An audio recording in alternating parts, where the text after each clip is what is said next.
Hello crafty friends, welcome to another instalment of Mojo May. Do you ever suffer from product paralysis? Are you overwhelmed by your stash? Do you get decision fatigue? Do you ever sit down to create and then just not know what to do? Well, if that's you, then today's Mojo May tip might help.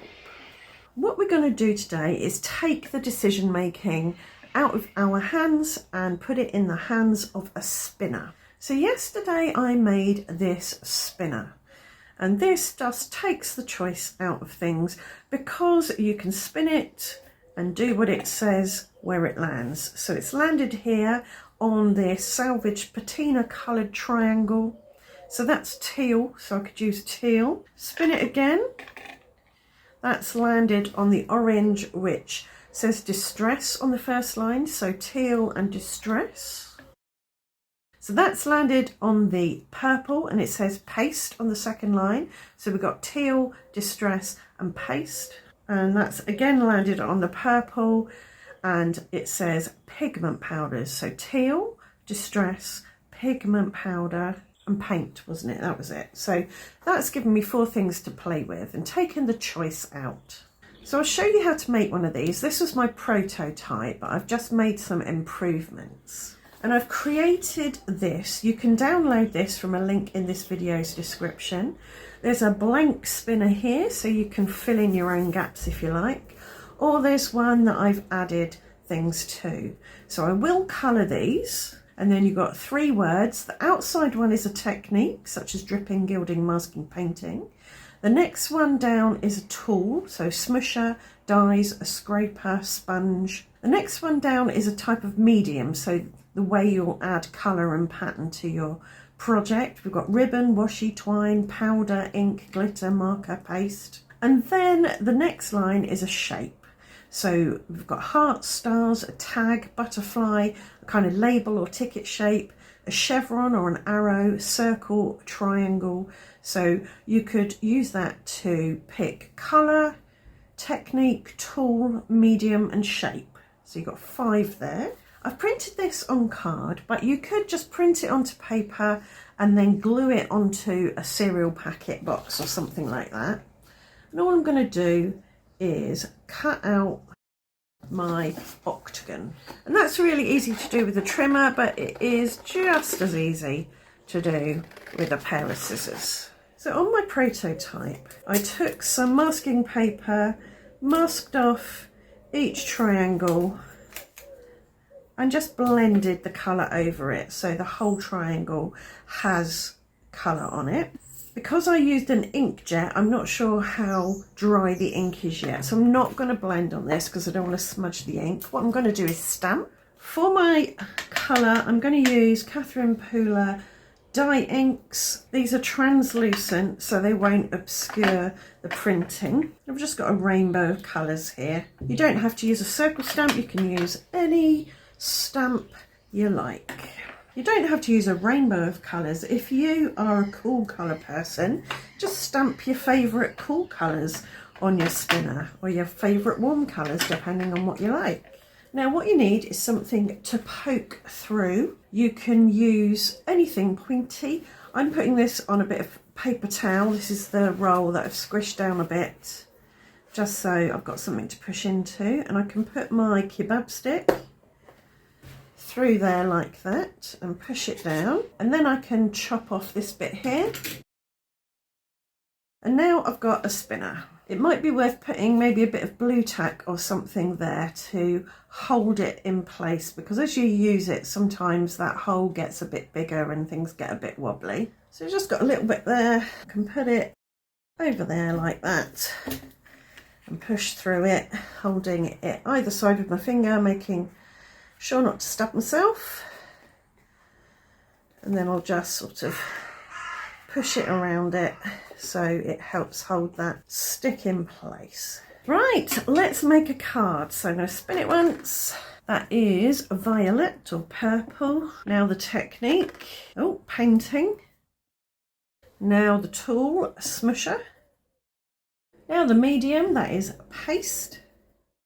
and triangles, that one there. So there we go, violet painting, smusher paste, triangles. So I've definitely got some triangle dies, so we'll get those out.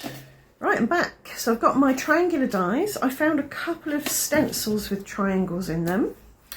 I'm going to use indigo blue luscious pigment powder in fuchsia blue, which is a kind of violet, and Nouveau embellishment mousse as my paste. This is powder blue, yeah, powder blue, which I think will work well with the violet. And I got my smusher. So I think the first thing I'll do is a little bit of smushing. So I've put some water on my mat, and I'll take a fairly small amount of the luscious powder and pop it in there. I'll add a bit more water, pick it up with my smusher and just smush it around and about. This is a piece of mixed media paper which can handle all sorts of media without falling apart. So we can tick off violet and smusher for now. So I've dried that with my hairdryer, and now I'm going to add some texture paste. I find it helps to give your texture pastes a bit of a massage, because sometimes they can be a bit thick when they come out of the pot, but giving them a massage makes them a bit more workable. And I'm going to use the big stencil. I'm not going to cover the whole thing in paste. Gently scrape it in a few areas. All these Mojo May techniques that I'm sharing with you don't have to be about card making exclusively. Can be just about creating something fun. So for example, this might not turn into a card. It might very well just become a background in my box of backgrounds and bits that may inspire me to use it at a later date. Or it might go into a journal or a scrapbook. I am going to use this little stencil to add another variety of triangles in texture paste.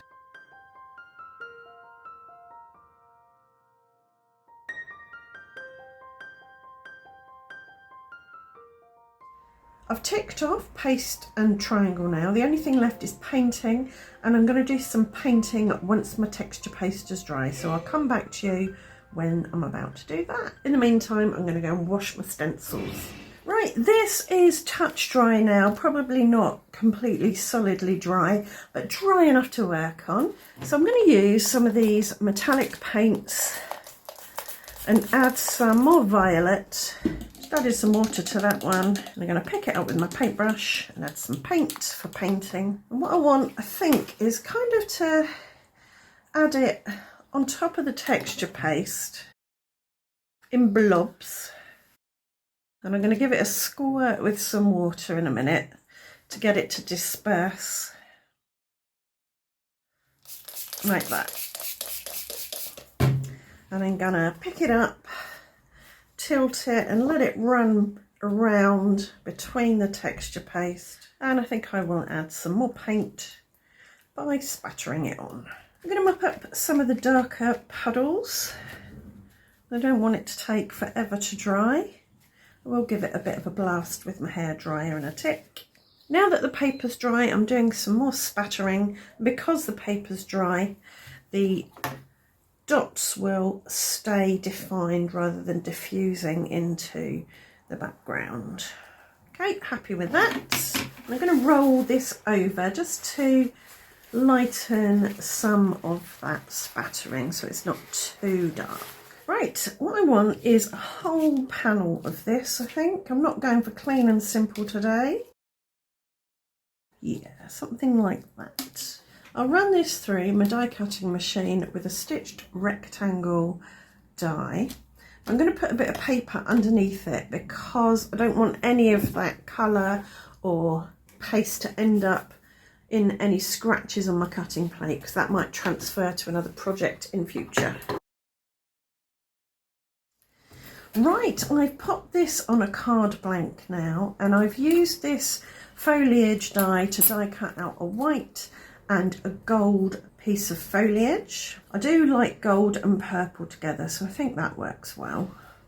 I've also used the large triangle die to cut out a large triangle, and I'm thinking that might just sit on there like that. I'm not sure about the triangle actually. I think it might be pushing things a bit. I'm thinking just a little bit of vellum behind it, and I can tear a rectangle or something like that and pop that there, and that just has something to sit on, maybe slightly bigger. Doesn't really matter how neat and tidy it is. I'm going for a torn look. Could double those up, that might look quite good. A bit of tape runner on the back of that one, and we'll layer those together. Put tape runner on the back. It's pretty good, this tape runner, at not showing through vellum, but because it's going on a mixed media piece, I will add a bit of glue in an area that's going to be more or less hidden, so that can go on there like that. There's some glue on the back of the leaves there, and I'll offset them on the white one, and then some glue on the back.